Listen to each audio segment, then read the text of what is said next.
बोलो सिया रामचंद्र की जय। बोलो बजरंग बली की जय। बोलो रामचरित्र मानस की जय। हरि हरि बोल, हरि हरि बोल, हरि बोल। तो ये रामचरित्र मानस है, बालकांड। बालकांड का श्लोक 249वां श्लोक। सुनीपन सकल भूप अभिलाषे, भट मानी अतिसेम मन माखे। परिकर वादी उठे उकुलाई, चले इष्ट देव ने सिर नवाई। प्रण सुनकर सब राजा लज्जा उठे। वो वीरता के अभिमानी थे। वे मन में बहुत ही तमतमाए, कमर कसकर अकुला कर उठे और अपने इष्ट देवों को सिर नवाकर चले।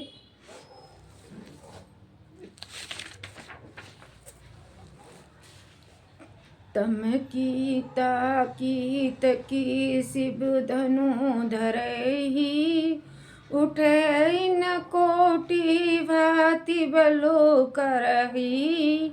जिन्हीं के कुछ विचारो मन माही, चाप समीप महीप न जाई। वे तमतमा कर बड़े ताप से शिवजी के धनुष की ओर देखते हैं और फिर निगाह जमा कर उसे पकड़ते हैं। करोड़ों भांति से जोर लगाते हैं पर वह उठता ही नहीं। जिन राजाओं के मन में कुछ विवेक है वे धनुष के पास ही नहीं जाते। तम की धरहि धनु मूड नरप उठाई ना, चले लजाई मन हो पाई। भट बहु बलो अधिक अधिक गुरु आई। वे मूर्ख राजा तमतमा कर किटकिटी टाकर धनुष को पकड़ते हैं, परंतु जब नहीं उठता तो लज्जा कर चले जाते हैं। मानो वीरताओं की भुजाओं का बल पाकर वह धनुष अधिक से अधिक भारी हो जाता है। भूप सहम 10 एकी बारा, लगे उठावन टरई नटारा। डगई न शंभु सुरासनु कैसे, कामी बचन सती मनु जैसे। तब 10,000 राजा एक ही बार धनुष को उठाने लगे तो भी वह उनके टाले नहीं टलता। शिवजी का वह धनुष कैसे नहीं डिगता था, जैसे कामी पुरुष के वचनों से सती का मन कभी चलामान नहीं होता। सब नरप भय जोगु उपहासी, जैसे बिनु विराग सन्यासी। कीर्ति विजय विराता भारी, चले चाप कर बरबस हारी।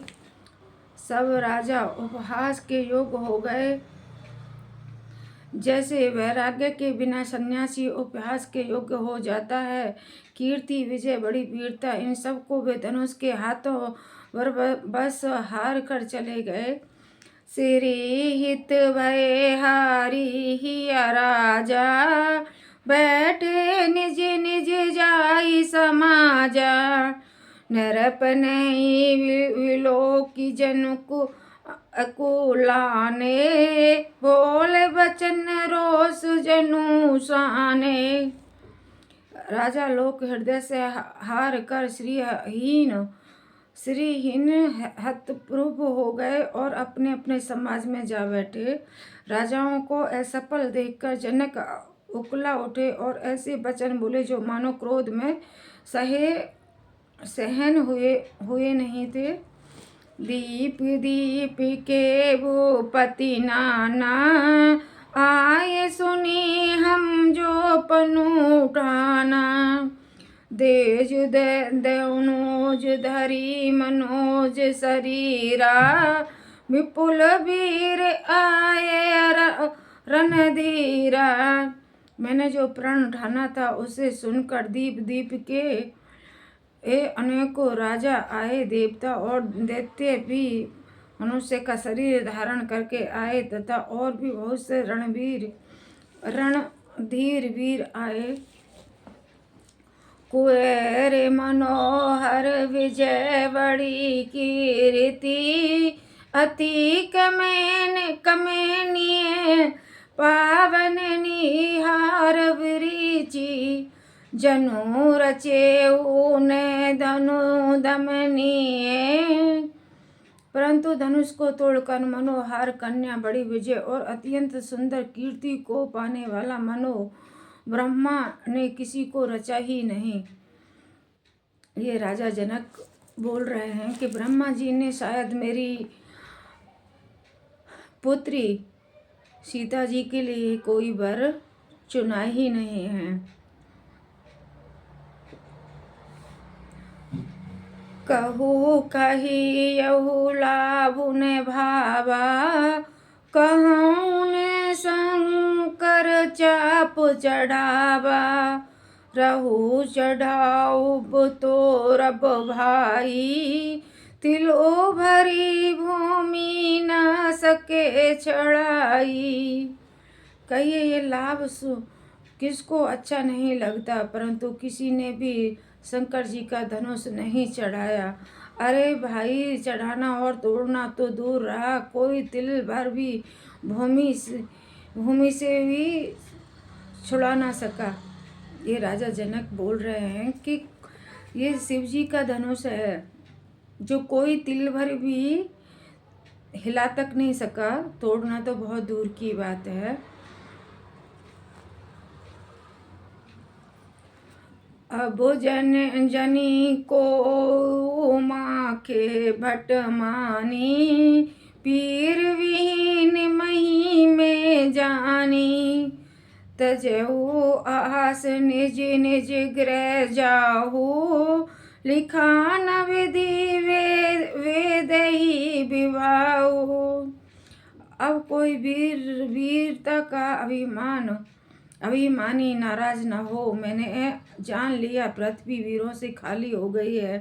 राजा जनक कह रहे हैं सभी वीरों से कि कोई भी अभिमानी नाराज न हो, कोई भी वीरता का काबिल नहीं है। मानो कि पृथ्वी वीरता के लिए जो वीर थे उनसे खाली हो गई है। अब आशा छोड़ दी है। राजा जनक ने अब आशा छोड़ दी है। उनका मन बड़ा व्याकुल हो रहा है कि शायद मेरी पुत्री सीता के लिए विवाह के लिए कोई योग्य वर नहीं है। अब आशा छोड़कर अपने अपने घर जाओ। ब्रह्मा ने सीता जी का विवाह लिखा ही नहीं है। ये राजा जनक विवाह पंडाल में बोल रहे हैं सभी वीरों के लिए। सुकोरती जाय जो पनु परिहाऊ, कुआरी कुआरी रहू का करूं। जो जनते बिनु भट भूमि भाई, तो पनु करी होते उन्हें हसाई। राजा जनक बता रहे हैं कि यदि प्राण छोड़ता हूँ तो पुष्प जाता है, इसलिए क्या करूं, कन्या कुंवारी ही रहे। यदि मैं जनता की पृथ्वी वीरों से शून्य है तो प्रण करके उपहास का पात्र ना बनता। राजा जनक कह रहे हैं कि अगर मुझे पता होता कि पृथ्वी वीरताओं से खाली हो चुकी है तो मैं ये प्रण ही नहीं रखता। इससे तो मैं अपनी पुत्री सीता को कुंवारी ही रखता। जनक बचन सुनी सब नर नारी, देखी जान कहीं भय दुख हारी। माखे लखुन कुटिल भय भय, रदपट परक कत नैन रिसोए। जनक के वचन सुनकर सभी स्त्री पुरुष जानकी की ओर देखकर दुखी होने लगे कि परंतु लक्ष्मण जी तमतमा उठे, उनकी भौं टेढ़ी हो गई, होठ फड़फड़ाने लगे और नेत्र उनके लाल हो गए। यहाँ लक्ष्मण जी के लिए बोला गया है। सभी स्त्री पुरुष और सभी राजाएं सीता माँ की तरफ देखने लगी। कहिए ना सकत रघुबीर, डर लगे बचन जनुबान, नाई राम पद कमल सिरु, बोल गिरा प्रमाण। श्री रघुवीर जी के डर से कुछ कह तो सकते नहीं, पर जनक के वचन उन्हें बाण से लगे। जब न रह सके तब श्री रामचंद्र जी के चरण कमलों में सिर नवाकर वे व्यर्थ वचन बोले। यहाँ पे राजा जनक बोलते हैं, रघुवंशहिनी महु जहाँ कोई को होई, ते समाज अस कही न कोई, कहीं जनक जसी अनुचित वाणी, वेदमान रघुकुल मनि जानी। रघुवंशियों में कोई भी जहाँ होता है उस समाज में ऐसे वचन कोई नहीं कहता जैसे अनुचित वचन रघुकुल शिरोमणि श्री रामचंद्र जी को उपस्थित जानते हुए भी जनक जी ने कहे थे। जनक जी बहुत कड़वे वचन यहाँ पे बोलते हैं सभी वीरों के लिए। और जब रामचंद्र जी स्वयं होते हैं,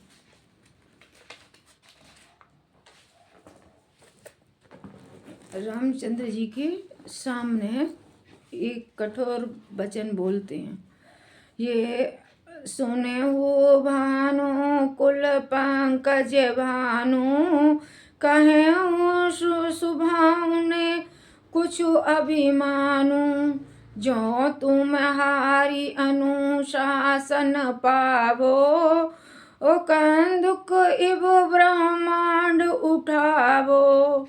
हे सूर्य कुल रूपी कमल के सूर्य सुनिए, मैं स्वाभावहीन से कहता हूँ, कुछ अभिमान करके नहीं। यदि आपकी आज्ञा पाऊँ तो मैं ब्रह्मांडों को गोद की तरह उठा लूँ। काचे कठ जिमी डारो पोरी, सकहु मेरो मुलक जिमी तोरी, तब प्रताप माही माँ भगवाना, कोवा पुरी पिनाक पुराना। और उसे कच्चे घड़े की तरह फोड़ डालूं। मैं सुमेरु पर्वतों को मूली की तरह तोड़ सकता हूँ। हे भगवान, आपके प्रताप की महिमा से यह बचाना बेचारा पुराना धनुष तो कौन चीज है। यहाँ पे लक्ष्मण जी प्रभु राम से कहते हैं, हे प्रभु, पृथ्वी को तो तुम मूली की तरह तोड़ सकते हो, पर्वत को तो तुम मूली की तरह तोड़ सकते हो, और पृथ्वी को कच्चे घड़े की तरह आप फोड़ सकते हो, ये धनुष तो कौन चीज है। यहाँ लक्ष्मण जी श्री रामचंद्र जी से कह रहे हैं, नाथ जानी अस आए सुहो, कोत को करो विलो के सो, कमल नाल जिमी चाप चढ़ावे, जो जन सत प्रमाण ले दावे। हे ऐसा जानकर हे नाथ, आज्ञा हो तो कुछ खेल करूं। उसे भी देखिए धनुष को कमल की डंडी की तरह चढ़ाकर उसे 100 योजन तक दौड़ा लिए चला जाऊं तो छत्र दंड जिमी तब प्रताप बलनाथ, जो न करो फिर वो पद सा सप्त करो न धरो धनुष भात। हे नाथ, आपके प्रताप के बल से धनुष को कुकुर मोती बरसाते छत्र की तरह तोड़ दूं। यदि ऐसा न करूं तो प्रभु के चरणों की शपथ है, फिर भी मैं धनुष और तरकस को कभी हाथों में भी न लूं। लखन संकोच बचन जे बोले, डगमग गानी मही दिग्गज डोले। सकल लोग सब भूप डराने, सिए हिए हरु सुजन को सुकुचाने। ज्यों ही लक्ष्मण जी क्रोध भरे वचन बोले कि पृथ्वी डगमगा उठी और दिशाओं के हाथी कांप गए। सभी लोग और सब राजा डर गए। सीता जी के हृदय में हर्ष हुआ और जानकी जी शर्मा गई, सुकचा गई। यहाँ पे लखन जी प्रभु राम को उत्साहित कर रहे हैं, कठोर वचन बोल बोल कर, क्रोध भरे वचन बोल बोल कर, कठोर भरे वचन और क्रोध भरे वचन। गुरु रघुपति सब मुनि मन माही, मुदित भय पुनि पुनि पुलकाई। सह नहीं रघुपति लखनु निवारी, प्रेम समेत निकट बैठारी। श्री विश्वामित्र जी, श्री रघुनाथ जी और सब मुनि उन मन में प्रसन्न हुए और बार बार पुलकित होने लगे। श्री रामचंद्र जी ने इशारे से लक्ष्मण को मना लिया और प्रेम सहित अपने पास बिठा लिया। विश्वामित्र समय शुभ जानी, बोले अति स्नेह में वाणी। उठे राम भंजहु भव चापा, मैठहु तात जनक परितापा। विश्वामित्र शुभ समय जानकर अत्यंत प्रेम भरी वाणी बोले, हे राम उठो, शिवजी का धनुष तोड़ो और हे तात जनक का संताप मिटाओ। संताप माने होता है दुख, कष्ट मिटाओ। जो उनके दिल में, राजा जनक के दिल में जो दुख चल रहा था कि शायद सीता, मेरी पुत्री सीता के लिए कोई वर नहीं है, तो यहाँ पे विश्वामित्र फिर वो राम से कहते हैं कि उठो रघुवीर, राजा जनक का संताप मिटाओ। सुने गुरु वचन चरण सिरु नावा, हर स्वेउ विषादु ने कहु उर्वावा। ठाडे भय उठी सहज सुभाए, ठवनी जुबा मृगराजू ले जाए। गुरु के वचन सुनकर श्री रामचंद्र जी ने चरणों में सिर नवाया। उनके मन में न हर्ष हुआ न विषाद, और वे अपनी एड़ी खड़े होने की शान से जवान सिंह को भी लजाते हुए सहज स्वाभ से ही उठ खड़े हुए। तो यहाँ पे प्रभु राम कैसे दिख रहे हैं? सिंह मतलब शेर की तरह, सहज स्वभाव, बहुत नॉर्मल कोमल हृदय, स्वभाव बहुत धीमी आवाज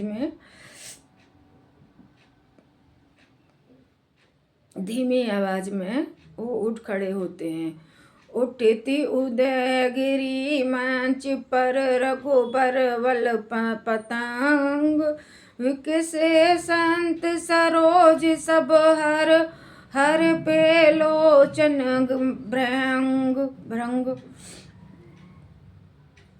रूपी उदार चल पर रघुनाथ जी रूपी बाल सूर्य के उदय होते ही सब संत रूपी कमल खिल उठे और नेत्र रूपी भौरे हर्ष हो गए। प्रभु राम चले बाल पतंग की तरह के संत सरोवर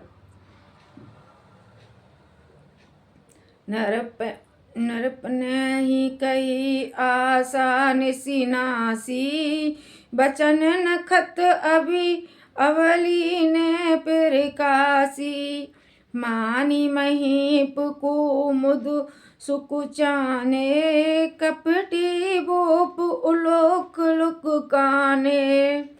राजाओं की आशा रूपी रात्रि नष्ट हो गई, उनके वचन रूपी तारों के समूह का चमकना बंद हो गया, वे मौन हो गए। अभिमानी राजा रूपी मुकुंद संकुच हो गए और कपटी राजा रूपी उल्लू छिप गए। यहाँ पे और राजाओं की बात की जा रही है, जैसे कि राजा आए हुए थे स्वयंवर में, सीता जी का स्वयंवर हो रहा था यहाँ पे, तो उनकी आशा जो थी वो खत्म हो चुकी, क्योंकि प्रभु राम खड़े हो चुके। उनके वचन रूपी तारे जो थे, जो वचन बड़े बड़े बोल रहे थे, आपस में जो गाल बजा रहे थे, उनका समूह का भी चमकना बंद हो गया, वो मौन हो गए, उनका बोलना बंद हो गया। अभिमान रूपी भी जो अभिमान था वो भी उनका टूट गया।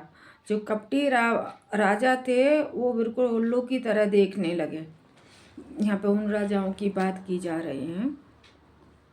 भय विशोक कोक मुनि देवा बरस ही समून जनावी सेवा गुरु पद बंदी सहित अनुरागा राम मुने मुने सन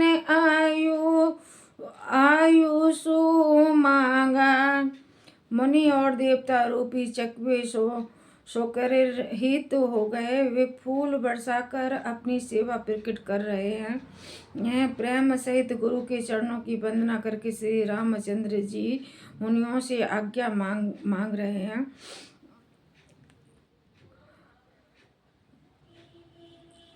सभी देवताएं फूल बरसा रहे हैं प्रभु राम पर, और प्रभु राम गुरु के चरणों में शीश नवाकर चल रहे हैं, शीश नवाकर वंदना कर कर चले। और प्रभु राम मुनियों की आज्ञा पाकर चले। कहाँ? धनुष के पास।